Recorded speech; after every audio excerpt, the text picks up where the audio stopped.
காவிரி தண்ணி வேணும் வேணும்னு கேட்குறீங்களா? அது எவ்வளோ பெரிய அவமானம் இல்லை? ஒருத்தர்கிட்ட போய் அது மனுஷங்களாக இருந்தானே, இல்லை இன்னொரு வீடாக இருந்தானே, இன்னொரு நாடாக இருந்தானே. கர்நாடகாங்கிறது இன்னொரு நாடு, அது இந்தியா கிடையாது. இந்தியாங்கிறது ஒரு ஒன்றிணைக்கிற ஒரு அமைப்பு தான், நாடுகளை ஒன்றிணைக்கிற ஒரு அமைப்பு தான். பொய் சொல்கிறாங்க, இந்த மாநிலம் அப்படின்னு சொல்லிட்டு பொய் சொல்கிறாங்க. இந்தியாங்கிறது அதெல்லாம் மாற்ற முடியாது. சில உண்மைகள் உண்மை தான். அதை யாரோ ஒருத்தர் இந்தியா அது ஒரு நாடு அப்படின்னா அது உண்மையாகிடாது. கர்நாடகம் ஒரு தனி நாடு, தமிழ்நாடு ஒரு தனி நாடு, கேரளா ஒரு தனி நாடு.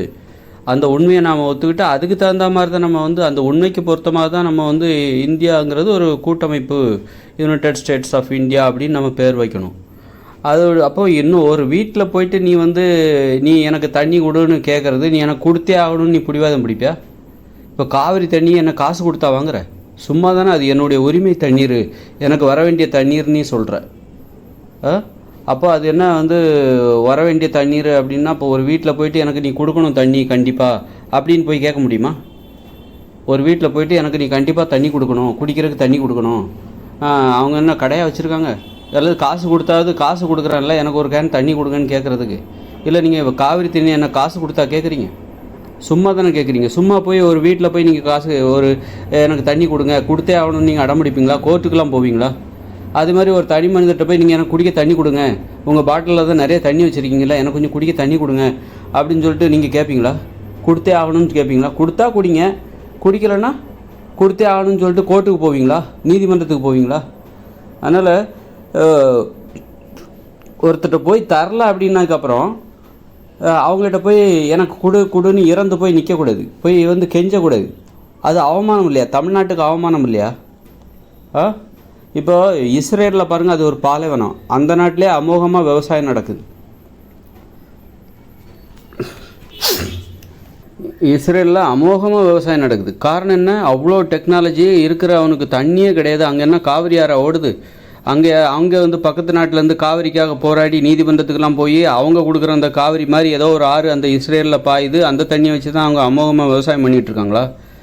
நமக்கு தண்ணி இல்லைன்னு தெரியுது, அதுக்கு தகுந்த மாதிரி அவங்க சிக்கனமாக அறிவை யூஸ் பண்ணி அந்த மாதிரிலாம் நம்ம யோசிக்கவே முடியாது. அந்த மாதிரி விவசாயம்லாம் இப்படியெல்லாம் விவசாயம் பண்ண முடியுமான்னு நம்ம யோசிக்கவே முடியாது. அந்த அளவுக்குலாம் நம்ம அப்போது தமிழ்நாடை பொறுத்த அளவில் காவிரியில் அவங்க தேவைக்கு போக கொடுத்தாங்கன்னா அதை நீ வாங்கிக்கோ. அது வாங்கிக்காத, அது வர்ற தண்ணியை நீ வேண்டான்னு சொன்னால் கால்வாய் வெட்டி அது வேறு இன்னும் பண்ண முடியாது. இது பள்ளம் தமிழ்நாடு, அவங்க மீதி போக அது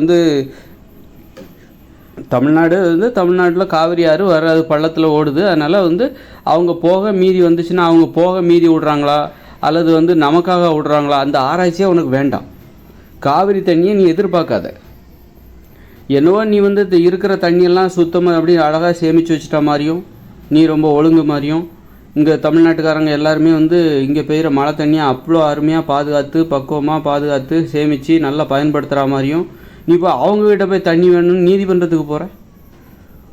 அதாவது இது எப்படின்னா, ஒருத்தர் தன் வீட்டில் நல்ல எல்லா உணவும் இருக்குது, அதை அந்த உணவை சமைச்சு திங்கைக்கு வக்கு இல்லாமல் பக்கத்து வீட்டில் போய் எனக்கு இவங்க உணவு தரலன்னு நீதிமன்றத்துக்கு போனாங்களாம். அது மாதிரி தமிழ்நாடு அவ்வளோ செழிப்பான ஒரு மாநிலம். இங்கே பார்த்தீங்கன்னா அதாவது சேமித்து வைக்க முடியாத தண்ணீர்லாம் பார்த்தீங்கன்னா அப்பப்போ கடலில் போய் அப்படி கலக்குது. காவிரி தண்ணிக்கு எப்படி போராடுறாங்க. அப்புறம் பார்த்திங்கன்னா காவிரி தண்ணியை பார்த்திங்கன்னா பெரும்பாலான நாட்கள் கடலில் போய் கலந்துக்கிட்டே இருக்குது. அப்போ இதை சேமித்து வைக்கிறதுக்கு உனக்கு ஒரு அறிவு இல்லை, தேவைப்படுற இடம்லாம் இருக்குது. அந்த நேரத்தில் காவிரி தண்ணி கடலில் போகுது. அதே டைமில் பார்த்திங்கன்னா இந்த விழுப்புரம் ஏரியாலாம் விழுப்புரம் பக்கத்துலாம் பார்த்தீங்கன்னா வச்சிங்கன்னா தண்ணிக்கு வழி இல்லாமல், குளத்தில் ஏரியில் தண்ணி இல்லாமல் அவ்வளோ வறண்டு போய் கிடக்குது. ஏன்? அந்த கடலில் போகுது அந்த காவிரி தண்ணி நாள் கணக்காக மாத கணக்காக கடலில் போய் கலந்துகிட்டு இருக்குது. அந்த தண்ணியை நீ ஏதாவது மூளையை யூஸ் பண்ணி டெக்னாலஜி யூஸ் பண்ணி அப்படியே கடலூர் விழுப்புரம் அப்படி செஞ்சு திருவண்ணாமலைன்னு திருப்பி விட வேண்டியதுன்னு. இங்கே என்ன தண்ணி, இங்கே மட்டும் என்ன தண்ணி, திருவண்ணாமலை விழுப்புரத்துலலாம் என்ன தண்ணி நிரம்பியாக கிடக்குது? அப்போது எவ்வளோ ஒரு கேவலமான எண்ணம் பாருங்கள். ஒரு எனக்கு தண்ணி கொடுன்னு சொல்லிட்டு அவங்கக்கிட்ட போய் கெஞ்சுறது, அது ஒரு அவமானம் இல்லையா? ஒருத்தர்கிட்ட போய் பிச்சை எடுக்கிற மாதிரி தானே இது தமிழ்நாட்டுக்காரங்களுக்கு அவமானம்.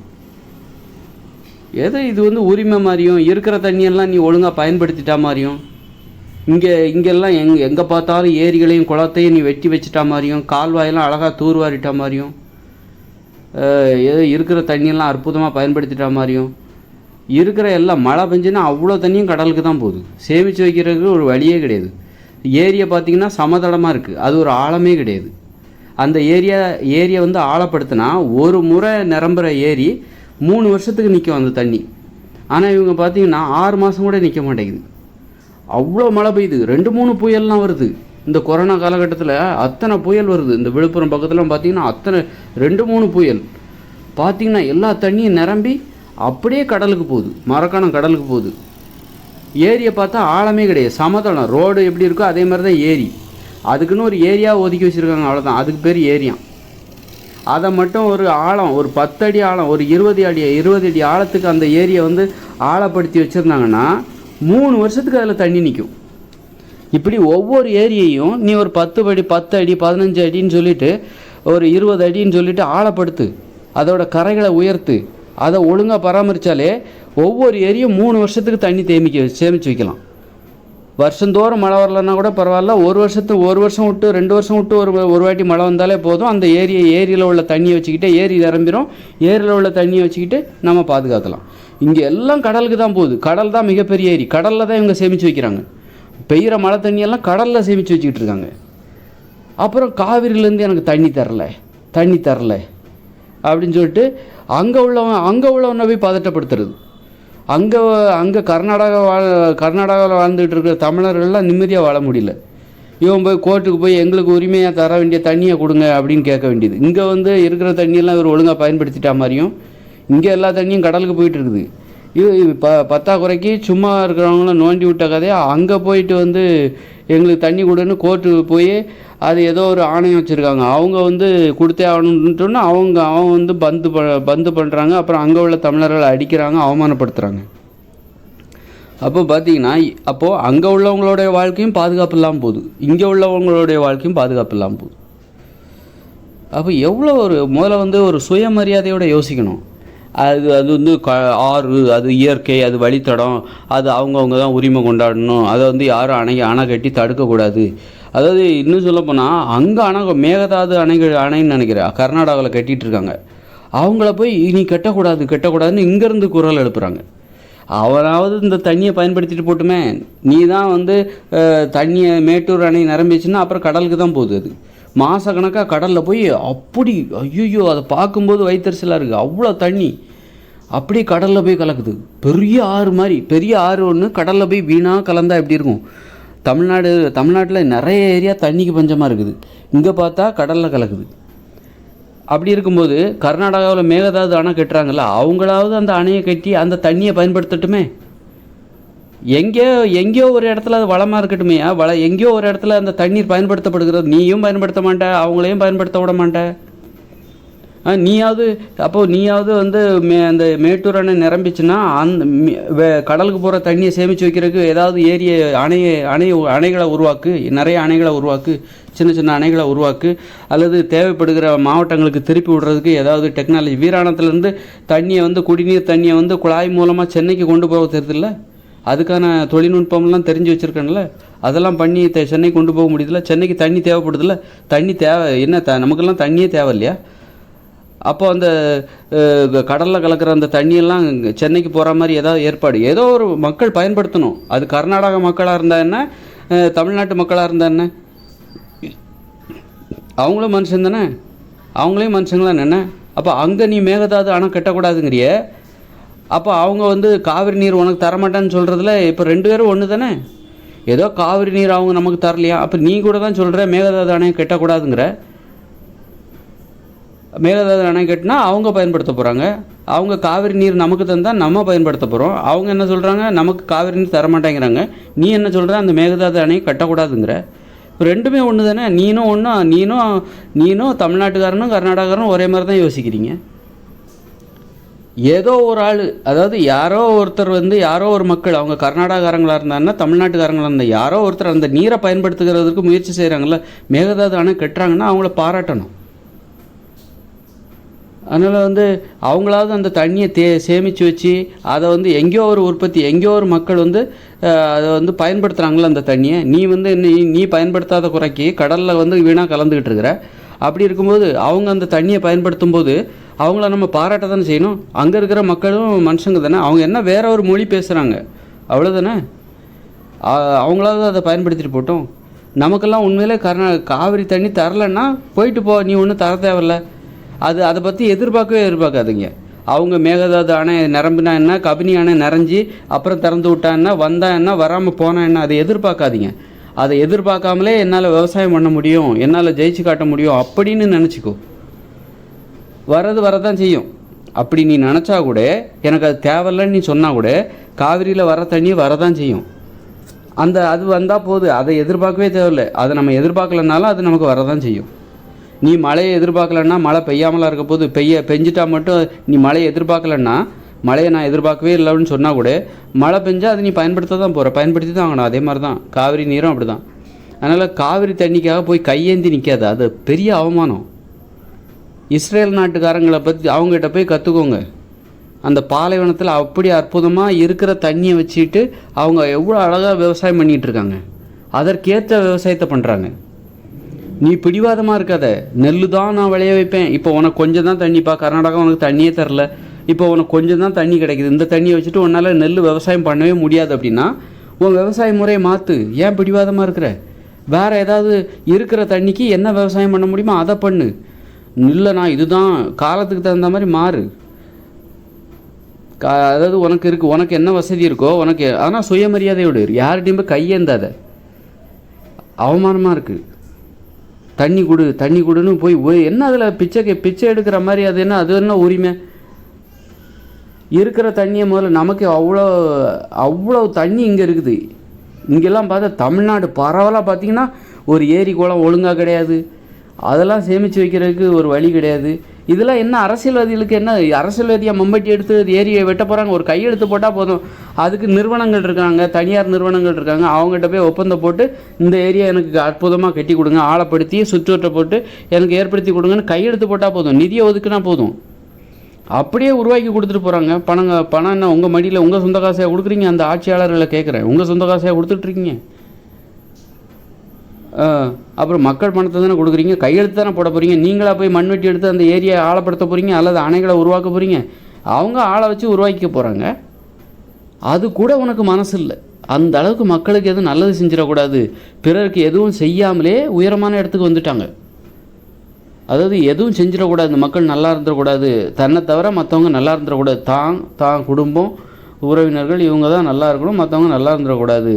அது இந்த மக்களாக இருந்தாலும் சரி யாராக இருந்தாலும் நல்லா இருந்துடக்கூடாதுங்கிற எண்ணத்தோடையே அவங்க அந்த பதவிக்கு வந்துட்டாங்க.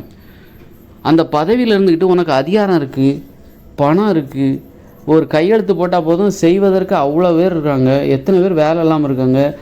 நிறுவனங்கள் அப்படி சும்மா படை மாதிரி இறக்கி விட்டு பெரிய புரட்சியே பண்ணலாமல், பசுமை புரட்சியை நடத்தலாமே. அப்படி ஏகபோகமாக இங்கே விவசாயம் நடக்குமே. சரி, இந்த தண்ணிக்காக அப்படி கையேந்திரியே, இந்த தண்ணியை வச்சுக்கிட்டு என்ன பண்ணிகிட்ருக்கேன்? மலர் விவசாயம் பண்ணிகிட்டு பூக்களை உற்பத்தி பண்ணிகிட்டு இருக்காங்க. தண்ணிக்காக எவ்வளோ கஷ்டப்படுறீங்களா? அவங்க கேட்குறாங்க, கலவரமே நடக்குது, பந்து நடக்குது. ஒரு தண்ணிங்கிறது அவ்வளோ பெரிய அற்புதமான விஷயமா இருக்குது. அந்த தண்ணியை வச்சு நீ என்ன பண்ணுற? ஒன்று தண்ணியை சேமித்து வைக்க மாட்டேங்கிற, ஆற்றுல கலக்க விட்டுற. இன்னொன்று பார்த்தீங்கன்னா அந்த தண்ணியை வச்சுக்கிட்டு சாமந்தி பூ, முல்லைப்பூ, பிச்சிப்பூ இதை போய் உற்பத்தி பண்ணிக்கிட்டு இருக்கிற. குப்பைகளை போய் உற்பத்தி பண்ணிக்கிட்டு சாமந்தி பூ, முல்லைப்பூ, பிச்சிப்பூ. தண்ணி எவ்வளோ அரிதான ஒன்று, எவ்வளோ பெரிய செல்வம் அது. போராடிக்கிட்டு அந்த தண்ணிக்காக தானே போராட. அந்த தண்ணியை வச்சுக்கிட்டு நீ என்ன உற்பத்தி பண்ணுற? சாமந்திப்பூ, பிச்சிப்பூ, முல்லைப்பூ. லட்சக்கணக்கான ஏக்கரில் லட்சக்கணக்கான தொழிலாளர்கள் இந்த பூக்களை உற்பத்தி பண்ணி அந்த பூக்கள் சாகுபடி அதை சார்ந்து லட்சக்கணக்கான பேர் உழைச்சிக்கிட்டு இருக்காங்க. அப்போ தண்ணி வேஸ்ட்டு, லட்சக்கணக்கான நிலமும் வேஸ்ட்டு, லட்சக்கணக்கான தொழிலாளர்களுடைய உழைப்பு வீணாக போகுது. அந்த பூக்கள்னால உனக்கு வயிறு நிறையுமா? அந்த மாலை கட்டி வியாபாரம் பண்ணிட்டா மக்களுடைய பசி தீந்துருமா? ஊட்டச்சத்து அதிகமாகிடுமா? மக்களுக்கு ஊட்டச்சத்தும் நோய் எதிர்ப்பாற்றலும் அதிகமாகிடுமா? அந்த சாமந்தி பூவை மாலை கட்டி இந்த சாமிக்கு போட்டுட்டா உனக்கு ஊட்டச்சத்து நோய் எதிர்ப்பு திறன் உனக்கு அதிகமாகிட போதா? எவ்வளோ ஒரு மூட நம்பிக்கை பாருங்களேன். மூட நம்பிக்கை எவ்வளோ விபரீதமானது என்பதற்கு இதுவும் ஒரு மிகப்பெரிய உதாரணம். அப்போ இங்கே வந்து ஒரு பழங்களை விலை கொடுத்து வாங்க முடியல, பழமெல்லாம் விலை அதிகமாக இருக்குது. எல்லாருக்கும் பழம் தேவை, யாரும் பழம் நிறைய குடும்பத்தில் பழம் வாங்குறதே கிடையாது. ஒரு திராட்சை பழம், ஒரு ஆரஞ்சு பழம், அன்னாசி பழம், வாழைப்பழம், கொய்யாப்பழம், இப்படி லட்சக்கணக்கான ஏக்கரில் சாமந்தி பூ, பிச்சிப்பூ, முல்லைப்பூவெல்லாம் உற்பத்தி பண்ணிக்கிட்டு இருந்தா அப்புறம் உணவை எங்கே தான் போய் உற்பத்தி பண்ணுவேன்? நீ எந்த நிலத்தில் உற்பத்தி பண்ணுவேன்? அப்போ இந்த மக்களுடைய ஊட்டச்சத்து குறைபாடுக்கு இதுவும் ஒரு காரணம் தானே. அப்போ நீ தண்ணிக்காக போராடுற, அந்த தண்ணியை வச்சு நீ என்ன பண்ணிகிட்டு இருக்க? சின்ன பிள்ளைத்தனமாக இந்த பூக்களை உற்பத்தி பண்ணுறதுக்கு அனுமதிச்சுட்டு இருக்கீங்க. மனித உழைப்பு வீணாகுது, தண்ணீர் வீணாகுது, நிலம் வீணாக போகுது, அந்த உரம் வீணாக போகுது, எவ்வளவு வீணாக போகுது. அதனால் முதல்ல வந்து நம்மக்கிட்ட இருக்குது ஏகப்பட்ட தண்ணி இருக்குது. கடலில் ஏன் கலக்க விடுறீங்க தண்ணியை? மாத கணக்காக கடலில் சும்மா அப்படி அவ்வளோ பெரிய பெருக்கெடுத்து போய் கடலில் கலக்குது.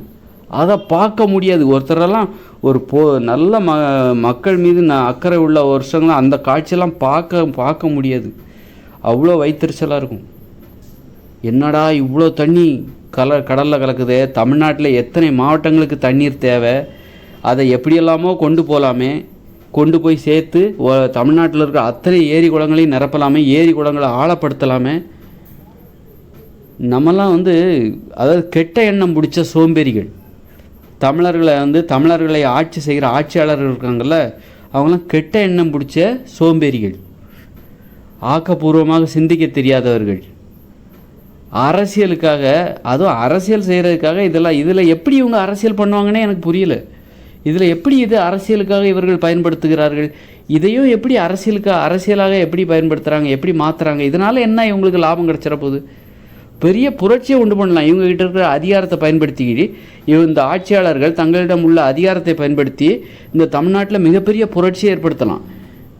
ஆனால் அவங்களுக்கு அதில் நம்பிக்கை இல்லை. ஏன்னா இவங்களும் வந்து ஊழல் பண்ணுறவங்க, லஞ்சம் பண்ணுறவங்க. மக்கள் நலத்திட்டங்களில் நலத்திட்டத்தை உருவாக்குறதே அதில் இவங்களுக்கு எவ்வளோ கமிஷன் வரும்னு தான் பார்ப்பாங்க. அதனால் இவங்க எந்த நலத்திட்டத்தையும் இந்த மாதிரி புரட்சி பண்ணணும் அப்படிங்கிற நல்ல எண்ணத்தோடு எந்த நலத்திட்டத்தையும் உருவாக்க மாட்டாங்க. ஏன்னா அவங்களுக்கு தெரியும், இந்த மாதிரி நலத்திட்டம் உருவாக்குனா அது வந்து மக்களுக்கு போய் சேராது, கட்சிக்காரங்களுக்கு அதிகாரிகளுமே கொள்ளையடிச்சிட்டு போயிடுவாங்க அப்படிங்கிற. அதனால தான் இவங்க வந்து இந்த மாதிரி அவங்களுக்கு யோசனையும் வராது. இதெல்லாம் அவங்களால சாத்தியமே கிடையாது. இதெல்லாம் நடைமுறைப்படுத்தணும்னா, நான் சொல்கிற மாதிரி நலத்திட்டங்களை நடைமுறைப்படுத்தணும் அப்படின்னா ஒரு நேர்மையான ஒரு ஆட்சியாளரால் மட்டும்தான் முடியும். ஒரு நேர்மையான ஆட்சியாளரால் மட்டும்தான் இங்கே நடக்கிற ஊழல் எல்லாமே தடுக்கப்பட்டு, லஞ்சம், கையூட்டு, ஊழல், கமிஷன் இது எல்லாம் தடுக்கப்பட்டு அந்த நலத்திட்டங்கள் முழுமையாக மக்களுக்கு போய் சேருவதற்கு உரிய வழிகளை காண முடியும். இவங்களுக்கு அந்த நலத்திட்டங்களை ஏன் ஏற்படுத்த மாட்டேங்கிறாங்க? இவ்வளோ அதிகாரத்தை வச்சுட்டு ஏன் பண்ண மாட்டேங்கிறாங்கன்னா, இவங்கள மாதிரி தான் மற்ற அதிகாரிகளும் இருப்பாங்க. நலத்திட்டங்களை மக்கள்கிட்ட போய் சேரவே விட மாட்டாங்க. இடையிலே இந்த அதிகாரிகளும் கட்சிக்காரங்களும் பிடுங்கி தின்றுவாங்க. பிடுங்கி மிச்ச மீதி இருக்கிற பிஞ்சு போன ஏதாவது கொசுறு தான் மக்களுக்கு சும்மா அப்படி காமிப்பாங்க. நலத்திட்டங்களை வந்து அப்படி தான் இடையிலே இவங்க எல்லாம் பிடுங்கி தின்றுவாங்க. அதனால தான் வந்து இவங்களுக்கு தெரியும் இந்த ஆட்சியாளர்களுக்கு இதை இவங்களால கண்ட்ரோல் பண்ண முடியாது. இவங்கள மாதிரி தானே அவங்களும் இருப்பாங்க. இவங்களுக்கு அது சரின்னு தோணுது, அது மாதிரி மற்றவங்களுக்கும் அந்த அதிகாரிகளுக்கும் கட்சிக்காரங்களும் அது நியாயம்தானே நினச்சிட்டு விட்டுருவாங்க. அதனால் இவங்க எந்த நலத்திட்டத்தையும் மக்களுக்கு இவங்களால செய்ய முடியாது. சும்மா செய்கிற ஒரு ஆட்சி நடிப்பு. இதெல்லாம் ஆட்சி செய்கிற மாதிரி ஒரு நடிச்சுக்கிட்டு மக்களை ஏமாற்றிக்கிட்டு 5 வருஷம், இந்த வருஷம் 5 வருஷம் மக்கள் ஏமாந்துட்டாங்களா, அடுத்த 5 வருஷம் ஓட்டு போட மாட்டாங்களா, அதுக்கு அந்த தேர்தல் நேரத்தில் காசை கொடுத்து திரும்ப 5 வருஷம் வந்துட்டோமா, வருவோமா, மாட்டோமா, லாட்ரி சீட்டில் பணம் அடிச்சிருக்கா, குழுக்களில் வந்து நம்ம நம்பர் வந்திருக்கா, வரலையா, இது லாட்ரி சீட்டு ஆட்சி முறை. ஏதோ மக்களை ஏமாற்றி மேக்கப் பண்ணி கொண்டு போகிறது. ஒரு நல்ல ஆட்சியாளராக இருந்தால் மக்களுடைய ஆதரவை எளிதாக தக்க வச்சுக்கிறான். நல்லது செஞ்சால் போதும், மக்கள் அப்படியே நல்லவங்க பக்கம் சாஞ்சிருவாங்க. நம்பிக்கை வந்துருச்சுன்னா விடவே மாட்டாங்க. நல்லவங்கள தான் தேடிட்டு இருக்காங்க, ஒரு நாளும் கிடைக்க மாட்டேங்கிறாங்க. ரொம்ப காலமாக தேடிட்டு இருக்காங்க மக்கள். முன்னாடி வந்திருப்பாங்க, இப்போ இடையில அதுக்கப்புறம் வரவே இல்லை. காமராஜருக்கு அப்புறம் ஒரு நல்லவங்கள ஒரு காண முடியல. அதனால நம்மக்கிட்ட இருக்கிற மற்றவங்ககிட்ட போய் கையேந்தி நிற்காதீங்க. அது வந்து அவமானம். தரலையா வேணால் கேட்டு பார்க்கலாம். ஒருத்தர் சார் கொஞ்சம் தண்ணி கிடைக்குமா அப்படின்னு நம்ம ஒருத்தர் கேட்குறோம், கொடுக்க மாட்டாருன்னா சரி பரவாயில்ல சார், பரவாயில்ல அப்படின்னு சொல்லிட்டு. அது மாதிரி தான் காவிரியில் கொஞ்சம் தண்ணி கிடைக்குமா, கொஞ்சம் கிடைக்குமான்னு இப்படி கேட்டு பாருங்கள். இல்லை எங்களுக்கே பத்தலை, எங்களுக்கு வேணும் அப்படின்னு கர்நாடகாரங்க சொன்னால் சரி பரவாயில்ல, ஓகே நீங்கள் வச்சுக்கோங்க, ஓகே நல்லா இருக்கீங்களா, உங்கள் ஊரில் எப்படி நல்ல மழை பெய்யுதா, கர்நாடகாவில் எப்படி நல்ல மழை பெய்யுதா, எப்படி நல்ல விவசாயம் நடக்குதா, சரி ஓகே நல்லா பண்ணுங்கள், சரி ஓகே அப்படின்ட்டு வந்துடணும். வந்துட்டு நம்ம நம்ம நம்ம நம்மக்கிட்ட இருக்கிற மழை வளம் நீர் வளத்தெல்லாம் ஒழுங்காக சேமித்து வந்தாலே போதுமானது. அதுவே நமக்கு நிறைய தண்ணீர் வளம் இருக்குது. இந்த நேரத்தில் இன்னொருத்தட்ட போய் கையேந்தக்கூடாது. கையேந்தாமல் நமது தேவையை நாமே பூர்த்தி செய்யும்போது அப்போ தான் வந்து நம்மளை பார்த்து வியந்து பார்ப்பாங்க. அவங்களுக்கே கூச்சமாக இருக்கும். அப்போ தான் என்ன பண்ணுவாங்க, உங்களுக்கு வேணுமா தண்ணின்னு கேட்பாங்க. இருந்தால் கொடுங்களேன், அதையும் வாங்கிக்கோங்க. உங்களுக்கு ஐயா தமிழ்நாட்டுக்காரங்களே, உங்களுக்கு தண்ணி வேணும்னா கேளுங்க, நாங்கள் தரோம் அப்படிம்பாங்க. ஏன்னா நான் அதாவது ஒருத்தர் நம்ம யாராவது சுயமரியாதை உள்ளவர் வந்து நம்மகிட்ட உதவி கேட்டால் அவருக்கு உதவி செய்கிறதுக்கு நமக்கு பெருமையாக இருக்கும்ல. அதே மாதிரி தான் நாம் வந்து சுயமரியாதையை காப்பாற்றிக்கிட்டு ஒரு கௌரவமாக வாழணும். வாழ்ந்தால் தான் நமக்கு உதவி செய்கிறது அவங்களுக்கு பெருமை ஏற்படும். நமக்கு உதவி செய்வதால் அவர்களுக்கு பெருமை ஏற்படும். அப்படி நாம் வாழணும். தண்ணி தராதவங்கிட்ட போய் நீ எனக்கு கொடுத்தே ஆகணும்னு போய் மண்டிட்டு நிற்கிறது, போராட்டம் பண்ணுறது, அந்த போராட்டத்துக்கு நீங்கள் என்ன பண்ணு, இந்த தமிழக ஆட்சியாளர்களுக்கு எதிராக இங்கே நிறைய அணைகளை கட்டுவதற்கு போராடுங்க. சும்மா அணைகளை கட்டு அப்படின்னு போராடுதீங்க. இந்த இடத்துல ஒரு அணையை கட்டுங்க, இந்த இடத்துல ஒரு தடுப்பணையை கட்டுங்க அப்படின்னு சொல்லுங்கள். இந்த இடத்துல ஒரு ஏரியை கட்டுங்க. அந்த மாதிரி ஒரு போராட்டங்கிறது இந்த இடத்தில் ஒரு அணையை கட்டுவது. இப்போ இந்த இடத்துல ஒரு அணை வேணும் அப்படின்னா அந்த அணைக்கு நீங்கள் வந்து ஏதோ ஒரு பேர் வைங்க, கண்ணகின்னு பேர் வைங்க, கண்ணகி அணைன்னு சொல்லுங்கள். கண்ணகி அணையை கட்டுங்கள்னு சொல்லிட்டு அந்த போராட்டத்தை தீவிரமாக பண்ணுங்கள். அப்புறம் இப்படி கண்ணகி அணை போராட்ட குழு, அப்புறம் இன்னொன்று ராஜா அணைன்னு அந்த அணைக்கு பேர் வைங்க, ராஜா அணை போராட்ட குழு. அந்த போராட்ட குழுவினருக்கு ராஜா அணையை கட்டுவது தான் இலக்காக இருக்க வேண்டும். கண்ணகி அணைன்னா அந்த இடத்துல ஒரு அணை வந்து அதுக்கு கண்ணகி அணைன்னு பேர் வச்சுக்கோங்க. அப்போ அதுக்கு ஒரு போராட்ட குழு இருக்கணும். அவங்களுடைய நோக்கம் அந்த கண்ணகி அணை கட்டுவது. அதை முடித்த பிறகு அடுத்த அணை. இப்படி ஒவ்வொரு ஊர்லேயும் இங்கே ஒரு ஏரி கட்டணும்னா அந்த ஏரியை கட்டுவதற்காக ஒரு போராட்ட குழுவை நியமிக்கணும். சும்மா பொத்தாம்பொதுவாக ஏரி குளங்களை கட்டுங்க அப்படியே பூசி மொழிகிட்டு இருக்கக்கூடாது. பொத்தாம்பொதுவாக போராட்டம் பண்ணிகிட்டு இருக்கக்கூடாது. எங்கே உனக்கு அணை கட்டணுமோ, எங்கே உனக்கு ஏரி வெட்டணுமோ அதை வந்து இலக்காக வச்சு அதுக்கு ஒரு போராட்ட குழுவை நியமித்து அதை வந்து அந்த அணையை கட்டுகிற வரைக்கும் அந்த போராட்டம் நீடிக்க வேண்டும், தீவிரப்படுத்த வேண்டும். பக்கத்தில் இருக்கிறவர்களை இழுத்து ஒருங்கமைச்சு போராடணும். அந்த மாதிரி நம்மக்கிட்ட இருக்கிற வளமே அதை முதல்ல பயன்படுத்து. யார்கிட்டையும் போய் கையேந்தி நிற்காதீங்க. நம்மக்கிட்டே ஏராளமாக இருக்குது, அதை முதல்ல பயன்படுத்துங்க. ஏன் வந்து அந்த எண்ணெய் ஏன் வரமாட்டேங்குது? இஸ்ரேல் நாட்டுக்காரங்களுக்கு வருது, நமக்கு ஏன் வரமாட்டேங்குது? இஸ்ரேல் நாட்டுக்காரங்க அவங்க யார்ட்டையும் கையேந்தாமல் அவங்கக்கிட்ட இருக்கிற தண்ணீரை வச்சு விவசாயம் பண்ணுறாங்களே, நம்ம ஏன் பண்ண மாட்டேங்கிறோன்னா நம்மக்கிட்ட இருக்கிறத பற்றி என்றைக்குமே ஒரு உயர்ந்ததுங்கிற எண்ணமே இல்லை. நமக்கு தன்னை பற்றின உயர்வான எண்ணம் வந்து நமக்கு கிடையாது. அதனால தான் நம்ம ஆங்கில வழி கல்வியில் ஏன் கல்வி கற்கிறோம்? தமிழ் மொழியை கேவலமாக நினைக்கிறோம். அதனால தான் எங்கேயோ அவங்க ஆங்கிலேயர்களுடைய மொழியை வச்சுக்கிட்டு கல்வி கற்றுக்கிட்டு இருக்கோம். தொழிலில் ஆங்கிலத்தோட ஆதிக்கம், கல்வியில் ஆங்கிலத்தோட ஆதிக்கம். நம்ம தாய்மொழியை நம்ம கேவலமாக நினைக்கிறோம். நம்மக்கிட்ட இருக்கிற ஒரு மிகப்பெரிய செல்வம், உலகின் மூத்த மொழி தமிழ், அதையே நீ கேவலமாக நினைக்கிறேன்னா நான் உங்ககிட்ட இருக்கிறதே உயர்வானதுன்னு எண்ணம் உனக்கு இல்லை. மற்றவங்ககிட்ட இருக்கிறது தான் உயர்ந்தது, உங்ககிட்ட இருக்கிறது இழிவானதுங்கிற எண்ணம் உங்ககிட்ட இருக்குது. உன்னை பற்றியே நீ தாழ்வாகவும் இழிவாகவும் நினச்சிக்கிட்டு இருக்கிற. யாருக்கிட்டே உயர்வானது நம்மக்கிட்ட இல்லை, வேறு எங்கேயோ இருக்குது அப்படின்னு மற்றவங்க வீட்டை எட்டி பார்த்துக்கிட்டு இருக்க. மற்றவங்க பாக்கெட்டில் என்ன இருக்குது, நம்மக்கிட்ட வந்து இருக்கிறது உயர்ந்தது கிடையாதுங்கிற எண்ணம். அந்த தாழ்வு மனப்பான்மைங்கிறது எங்கேருந்து ஆரம்பிக்குதுன்னா கல்வியிலிருந்து தான் ஆரம்பிக்கிறது. நீ தாய்மொழியில் கல்வி கற்றிருந்தால் நீ நேர்மையாக இருந்திருப்பாய், சுயமரியாதை உனக்கு ஏற்பட்டிருக்கும், கௌரவம் பற்றி நீ யோசித்திருப்பாய், சிந்தித்திருப்பாய். இன்னொருத்தட்ட போய் கையேந்தி நிற்க மாட்டே. நீ தாய்மொழியில் நீ கல்வி கற்கவில்லை, அங்கே தான் ஆரம்பிக்குது. கல்வியில் தான் எல்லா பிரச்சனையும் ஆரம்பிக்குது. கல்வி, அப்புறம் கல்வி கற்ற பிறகு தொழில் செய்கிறாங்க, அங்கேயும் ஆங்கில ஆதிக்கம். பள்ளிக்கூடத்துலேயே ஆங்கில ஆதிக்கம், அப்புறம் தொழில் செய்கிற இடத்துல படித்து முடிச்சுட்டு தொழில் செய்கிற இடத்துலேயே ஆங்கில ஆதிக்கம், அப்புறம் மக்களுடைய வாழ்க்கை முறை சகஜமாக பேசிக்கிறதுலே ஆங்கிலம் அதிகமாக வந்துருச்சு. இப்படி தாய்மொழி வந்து இங்கே வந்து அவமதிக்கப்படுகிறது, கேவலப்படுத்தப்படுகிறது, அது தாழ்வானது, இழிவானதுன்னு நினைக்கிறாங்க. யாரோ ஒருவர் பேசுகிற ஆங்கில மொழி அதுதான் உயர்வானதுன்னு நினைக்கிறல்ல. அந்த மற்றவங்கள ஒன்றை நீ உயர்வாக நினைக்காம மற்றவங்கள உயர்வாக நினச்சி ஒன்றை நீ கேவலமாக நினைக்கிறல்ல, அந்த நினப்பு தான் நீ காவிரியில் போய் காவிரி தண்ணி தான்னு சொல்லிட்டு அவங்ககிட்ட போய் கையேந்துறதுக்கே காரணம். நீ வந்து அப்போ நீ உன் மேலே நம்பிக்கை வச்சு அவங்ககிட்ட கையேந்தக்கூடாது, சுயமரியாதையோடு இருக்கணும். அதெல்லாம் நீ உணரணுன்னா உனக்கு தாய்மொழி பற்று வேணும். தாய்மொழியில் கல்வி கற்றால் இது போன்ற சம்பவங்கள் நடக்காது. தாய்மொழியில் கல்வி கற்றிருந்தால் இந்த மாதிரி அடுத்தவங்ககிட்ட போய் கையேந்தி நிற்க மாட்டேன். அடுத்த மாநிலத்தில் ஒரு அணை கட்டுறாங்க, அதை நீ இங்கேருந்து தடுக்கிறன்னா உனக்கு எவ்வளோ கெட்ட எண்ணம் பார். அப்போது அந்த மாதிரி ஒன்றை நீ உயர்வாக நினைக்கணும்னா எல்லாத்துமே கல்வி தான் தீர்மானிக்கிறது. நீ பயிற்று மொழி எதுவாக இருக்கிறது அதுதான் உனது வாழ்க்கை, உனது சிந்தனை, உனது எண்ணங்கள், உனது செயல்பாடு, நீ வாழ்கிற வாழ்க்கை எல்லாவற்றையும் கல்வி தான் தீர்மானிக்கிறது. நீ கற்கின்ற கல்வி எந்த மொழியை சார்ந்தது? தாய்மொழியாக இருந்தால் மட்டும்தான் உனக்கு நல்ல எண்ணம் வரும், தன்னம்பிக்கை வரும், ஒரு நாடு முன்னேறும், நீ திறமையானவராக, நீ ஆளுமையில் சிறந்தவராக, பிறருக்கு உன்னை உணர்த்துவதற்காக நீ போராடுவ. இப்போ உனக்கு தாழ்வு மனப்பான்மை, உன்னால் முடியாதுங்கிற நினப்பு, உனக்கு சோம்பேறித்தனம். எதுக்கு? யார் இந்த தண்ணியெல்லாம் அணை கட்டிக்கிட்டு இருக்க போகிறாங்க? அணையெல்லாம் யார் உருவாக்கிட்டு இருக்க போகிறாங்க? ஏரியெல்லாம் யார் வெட்டிகிட்டு இருக்க போகிறாங்க?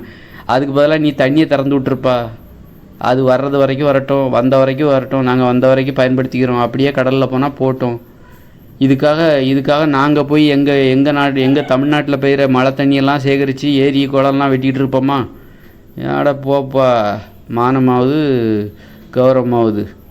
நீ தண்ணி திறந்து விடலைன்னா நான் கோர்ட்டுக்கு போவேன், எனக்கு தண்ணி அப்படின்னு அந்த மாதிரி சோம்பேறித்தனம், தன்னம்பிக்கை இல்லாத அந்த தன்மை, ஒரு கோபமே இல்லை, ஒரு கோபம் வரமாட்டேங்குது.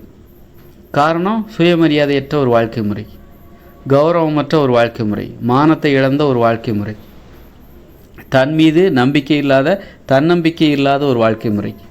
தன்னிடம் இருப்பது உயர்வானது என்கிற எண்ணமே இல்லை. அதனால் எல்லாமே கல்வி தான் மக்களுடைய சிந்தனையை தீர்மானிக்கிறது. கல்வின்னா என்னது? வெறும் பள்ளிக்கூடத்தில் போய் புத்தகத்தை படி. எந்த மொழியில் நீ கல்வி கற்கிற, அதுதான் வந்து உன்னுடைய சிந்தனையை, வாழ்க்கை முறையை தீர்மானிக்குது. அதுதான் உனது கௌரவம். உன்னுடைய தாய்மொழி தான் உனது கௌரவம். உன் வாயிலிருந்து வருகிற சத்தத்துக்கு பேர் தான் உன்னுடைய தாய்மொழி. இந்த நிலத்தில், இந்த மண்ணிலிருந்து, இந்த தமிழ் மண்ணிலிருந்து நான் பேசுகிற அந்த சத்தம், அந்த ஒலி, அதுதான் வந்து எனது தாய்மொழி. என் வாயிலிருந்து வருது, அது என் வாயிலிருந்து வருகிற, உள்ளிருந்து வருகிற அந்த சத்தம், அதுக்கு ஒரு வடிவம், அதுதான் எனது தாய்மொழி. அது எனது உடலின் குரல், இந்த மண்ணில் பிறந்த எனது உடலின் குரல், இந்த மக்களின் குரல், இந்த மக்களின் சத்தம். அது இந்த மக்கள் உடம்பு பேசுகிற மொழி, அது தாய்மொழிங்கிறது.